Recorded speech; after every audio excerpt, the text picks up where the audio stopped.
Hello everybody, thank you for joining me over here in the Spitalfields conservation area, probably one of my favourite historic homes pockets in the whole of London. We're on the East City Fringe, just off of, well, just near Bishopsgate, and today's tour is the most exquisite Huguenot house that I've had the pleasure of looking after for quite some time. It's discreetly, quietly available for sale. If you are interested in this house, you'd like to know more about it, please contact me directly, simon@uniqueproperty.tv or 0203 987 1739. But yes, it's a Huguenot townhouse. We've got 5 floors in total, up to 5 bedrooms. It's the classic Huguenot townhouse or townhouse layout. That means that you could apportion as much or as little to bedroom or reception accommodation as you like. It's grade 2 listed. It was grade 2 listed in 1950. And you know what? I consider myself really lucky to live and work in my opinion, the greatest city in the world. And then to cap it all off, I get the pleasure and the honour of being able to look after gorgeous homes like this. So I do hope you enjoy this tour. I'm going to savour every step of this tour as we walk around this house. Any comments in the usual way, please drop them below. Let me know what you think about this property. But with that out of the way, I'm going to kick off the tour outside and we're going to have a wander around. Okay, here we go. And this is the house of the moment. Magnificent. Really, really special house. There's the weaver's loft up there on the top. So 5 floors in total. That includes the basement. And just to get your bearing, that down at the end of the road there is Hanbury Street, and just beyond that is the Truman Brewery. And then at the top of this road here, that's the Hawksmoor Spitalfields Church at the end on Fournier Street, and just to my left here is Princelet Street. But hugely atmospheric, hugely historic street. Every house on here on this road is just an absolute peach. I can't tell you how much I'd love to live on this road. I've got to say, I'd have to sell a business, a wife, 3 kids, a car, a dog and a kidney, and I still probably couldn't afford it, but one day, who knows. Right, so it's all very proper, all very correct. Yellow, a mixture of yellow and red stocks.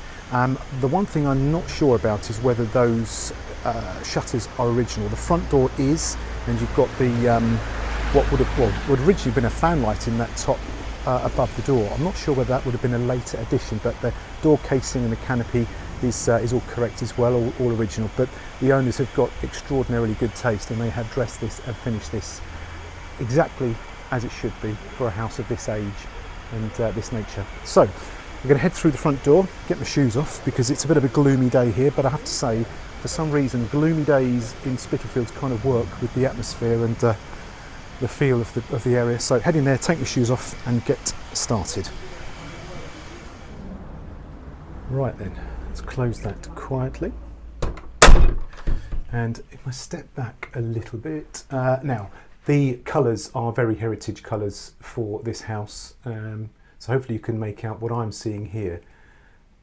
But the historic nature of this house starts the moment you step in over the threshold. So we've got those bells up there, those front door bells that all work. And I've not seen this before. This is great. This is I think this is why I think this is a later addition. But there is that would have been a fan light above the door originally. They've taken that out and they've put that window in, and then there's a candle in there which works just as a street light, I guess. It's a lovely little addition. And you've got the back of the door here, you've got the original lock mechanism. Right. So, hallway. Very atmospheric. And again, the colours just all feel correct. The floorboards are original. In fact, the floorboards are pretty much original in the whole house, so I will stop repeating myself when I go into other rooms. But panelling is all original as well. Nice little collection of art on the walls there. Really nice sturdy staircase. And then into what I would suggest very respectfully is the most modern, the modernity of the house. This big kitchen with this lovely central island. More floorboards, which, oh, I'll tell you what, floorboards could tell a story. And over here on the wall, there is a really nice little picture wall of all of the magazine articles that have featured the owner's back garden, which is gorgeous. And we'll come to that in a minute. We'll go outside shortly. But if I step around, you can see the scale of the room. This island here also doubles up as a breakfast bar. And all the usual stuff applies. So 6-ring gas hob, and there's an oven and dishwasher. It's all integrated, and there's a slightly industrial touch with that extractor hood there. Quite like that. And then the history bit starts. Now, this room is very interesting, the breakfast room for the kitchen. And Stephen Bull has had the opportunity to come and visit already, and he made an observation which I've never really considered before. But when you look at these original panels, the painting, they've just been painted over the years. So there's lots of layers on there, which gives it that historic feel rather than strip it all back. All the coving has all been painted to the extent where you can really see the patina in it, and you can see the layers of history just sort of doubled up as you know, they've just been building up over the course of time. Delft tiles in the fireplace there, in the hob grate, and then there's little alcove, little recess alcove here, which is very sweet. I like the way that these lines have been added into the inner panels, I guess trying to give it the effect of a fielded panel. Now over here on this wall, that whilst it is very authentic heritage panelling, it came from somewhere else. The owner, who is one of the owners, who's an architect, was developing a building for Italian clients who are ripping panelling out of an old building in Bond Street, and the building happened to be exactly the same age as this, so built around 1720. So he thought, a moment of genius, right, well, let's just take this panelling and we'll add it into our house. And I think he's done a fabulous job, and it looks the part, absolutely correct. Right, I am going to head downstairs. I think what I want to do is I'm going to do the house tour first, and then we'll do the garden last. So back into the hallway, and let's head to the basement first of all.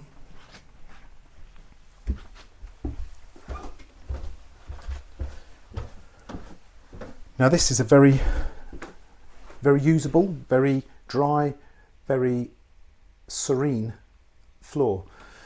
That is part of the water feature, which we can see when we head into the garden. But there's York stone flooring in this room and the room next to it. It is a very practical space.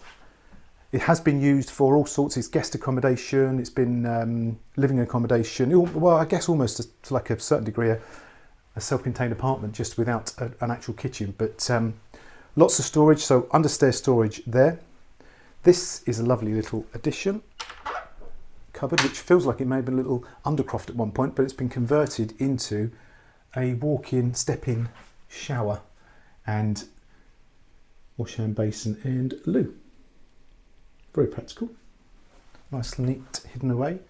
There's a big cupboard here, which I won't open because it's got lots of stuff in it, but that's double doors there with this tongue and groove everywhere on the walls and ceilings here.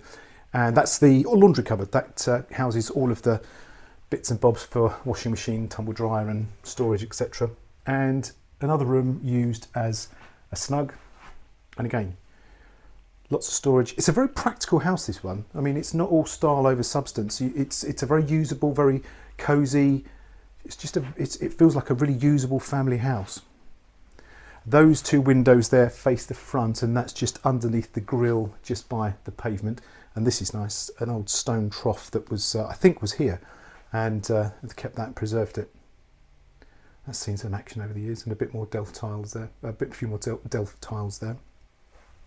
And as with the other room, the York stone flooring continues all the way through here. Okay.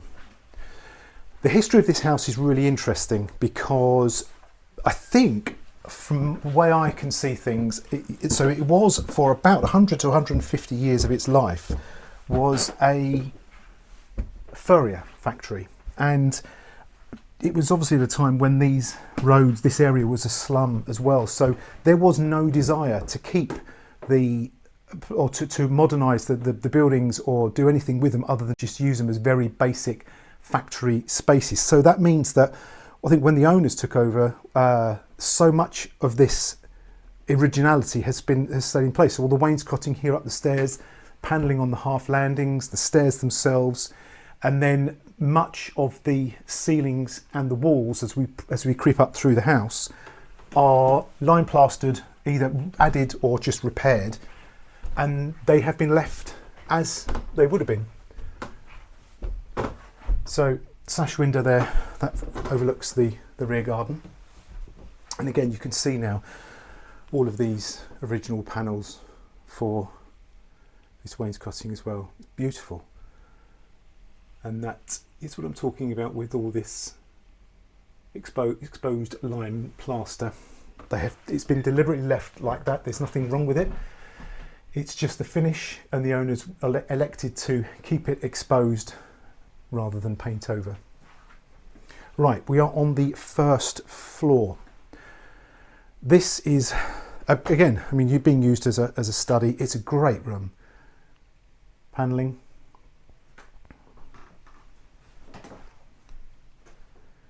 That's a big fireplace there. And then you can just make out, it's got that semicircular bayed rear there, which I haven't seen since the house I sold on Princelet Street.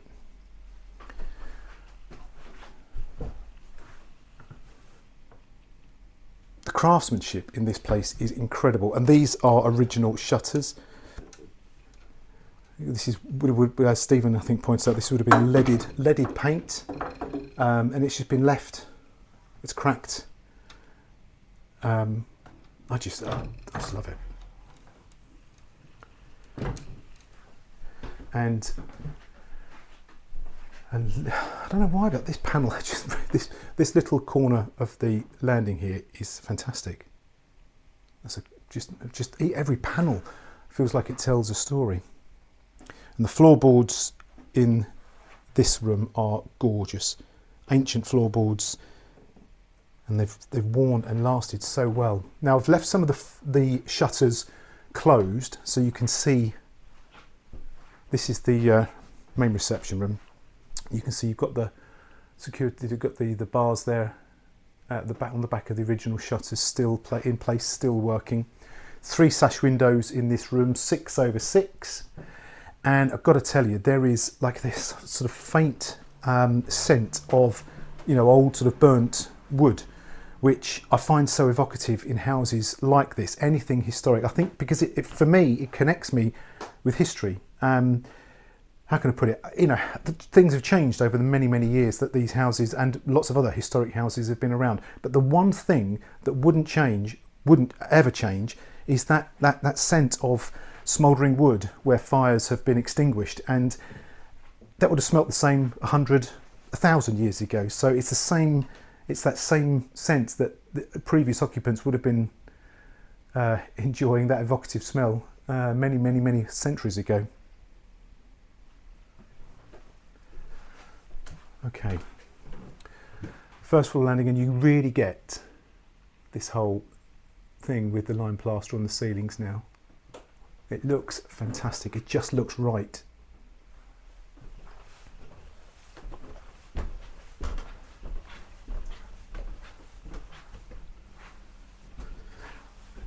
More panelling up here.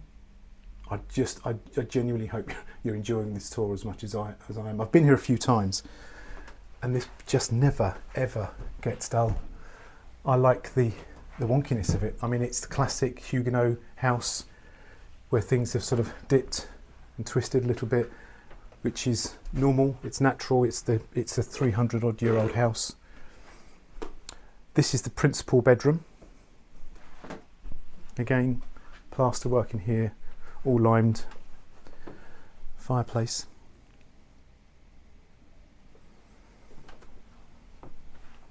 Three sashes overlooking Wilk Street, and then if I step back over here, you really get to see that classic sort of slight unevenness of the ceilings.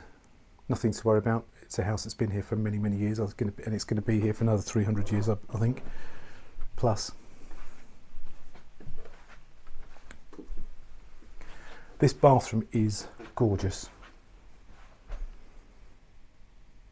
Really stylish. Big room. That's an original hob and fire in there. I think it's from what Stephen was saying, this is at a time when at one point this would have housed sort of, I don't know, 15, 16 people, 2 families. And that would have been originally, this would have been originally an oven. There's a door that would normally click onto that. Fire in there, and then you would just move this across here to keep things warm, boil pots, that sort of thing.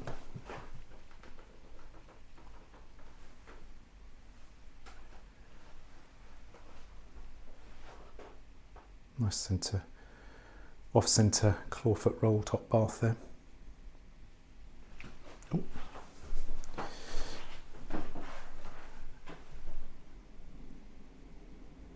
It's just panelling and originality everywhere. Okay, one more floor. All of that plaster. This is great. This is you can see where we're entering into the weaver's loft, which would have been a lighter weight structure. So this is the back of the house. Thick wall, this, and then the lighter structure that's been added onto the top. Tongue and groove walls. Again, floorboards continue up to this level, the original floorboards. And a big double bedroom with tongue and groove vaulted ceilings and 3 walls of original distemper. Again, reminds me of the place that you may have seen in Goodwin's Court. It looks like an Impressionist painting. What a room. We're facing the front of the house, so we're overlooking Wilk Street. That's Princelet Street, entrance to the top of Princelet Street just there. Creaky floorboards, absolutely spot on.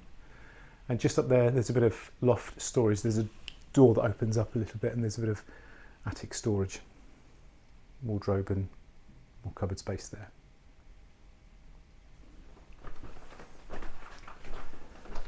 And last but not least, there's 2 little sections to show you. This is a small wet room, shower there, and there is a loo just around the corner here. I like this, it's a bit of fun. Actually, I'll show you from the outside. There's a little internal porthole window opens up. That's great. And there's dotted around the house, there's actually a couple of bits. These little cherub motifs, they're on the ceiling here and in the main bedroom. And then last room on the tour, bedroom, good sized double bedroom, but currently being used as an office / studio for a creative family. And then the contrast, old and new, the back of a 300-odd-year-old Huguenot house, looking out, just taking in those different landscapes, historic roof lines and skylines, from the old to the new. If you can just make out there, the city of London. It's a bit of a gloomy day, as I said, you can't really see a huge amount, but yes, you get the picture.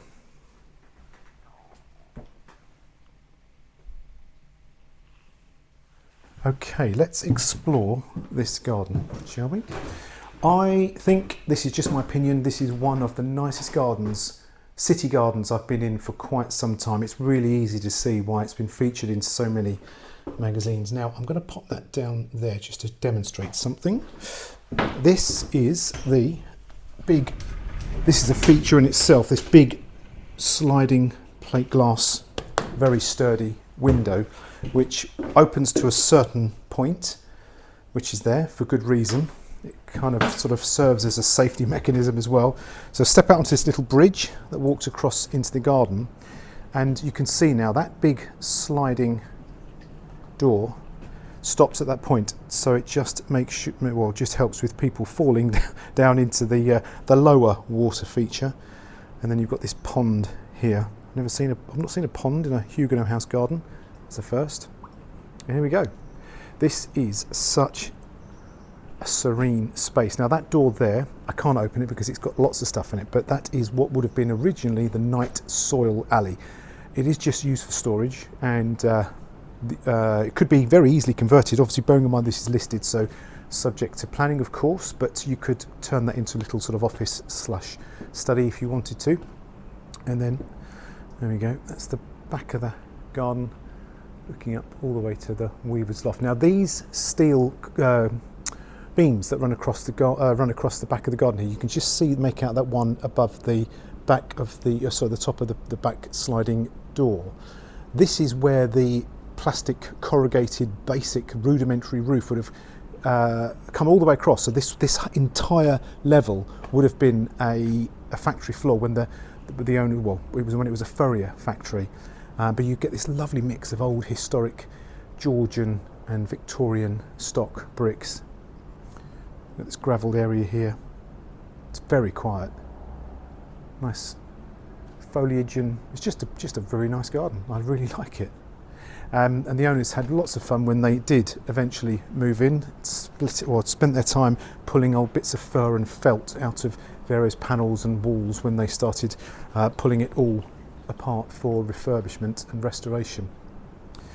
And just here, directly in front of me, that's the second sliding glass door that opens up, and that gets you back into the hallway where you access the top of the door to go down into the basement. And just for a bit of context with this factory floor I was telling you about, this one of these articles, hopefully you can see that there's a tiny little picture there we go, tiny little picture. So that is basically what the back garden was like. You can see there the pitched roof above, and that was just all concrete. That was what this floor looked like when the owners took over.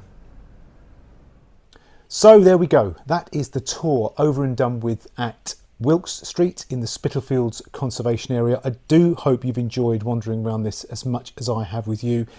As I have said many times, it is an absolute pleasure and an honour to be appointed to represent the owners of places like this.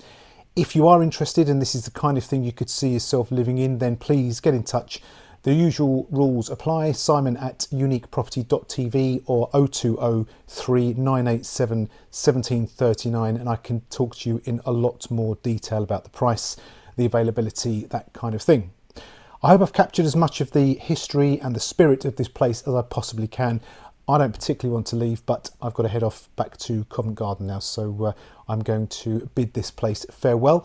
Thank you very much for joining me. Don't forget, if you are interested in this kind of place, anything historic, unusual, unique in and around London, then perhaps check out the website uniquepropertycompany.co.uk, and I will also be detailing soon a new companion brand for Unique Property Company coming your way, which will just be dedicated to Georgian houses of London. It's something I'm going to be launching with Stephen Bull, so keep an eye out for that in the future. Right, until the next tour, I'll say goodbye and I wish you all well, and I'll see you next time. Thanks for watching.